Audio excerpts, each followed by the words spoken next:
କାର୍ଯ୍ୟକ୍ରମ ଭିତରେ ଆମେ ଯେଉଁ ସବୁ କାର୍ଯ୍ୟକ୍ରମ କହିଦେଉଛୁ ଏବଂ ଏ ବର୍ଷର ଇମ୍ଫାସିସ୍ ଯାହା ଉପରେ ଅଛି ସେଇଟା ବି କହିଦେଉଛି। ଆମେ ଏ ଯେଉଁ ହେଲ୍ଥ କ୍ୟାମ୍ପ ଆଉ ପରିବେଶ ଗଛ ବୃକ୍ଷରୋପଣ ଏସବୁ କରୁ।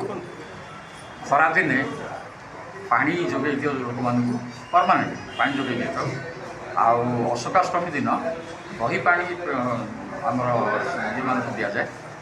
ତାପରେ ପିଲାମାନଙ୍କ ଭିତରେ ଆମେ ବିଭିନ୍ନ କମ୍ପିଟିସନ୍ କରୁ। ଦଶମ ପରୀକ୍ଷାରେ ବୋର୍ଡ଼ରେ ଯେଉଁ ସ୍କୁଲର ପିଲା ପ୍ରଥମ ହେଇଛି ସେଇ ପିଲାମାନଙ୍କୁ ଆମେ ଡାକିଛୁ, 4 ଜଣ ପିଲା, ସେଇମାନଙ୍କୁ ଆମେ ଆଜି ପୁରସ୍କୃତ କରୁ।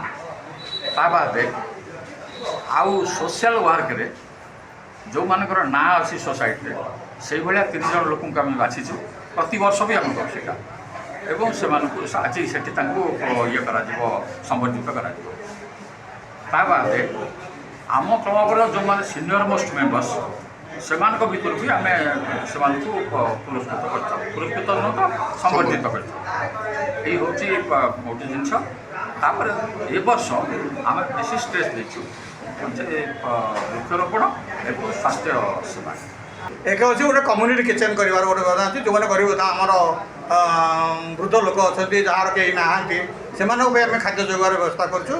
आते गुटे अन्य गुड़ा जोड़ाक अच्छी आम स्वप्नर अच्छी जोड़ा करने बहुत योजना गोटे स्कूल को आडप्ट कर योजना अच्छी।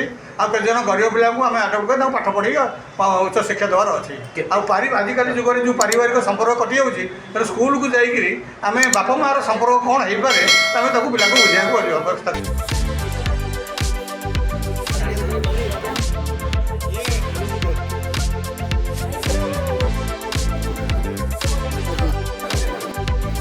Toro Malan.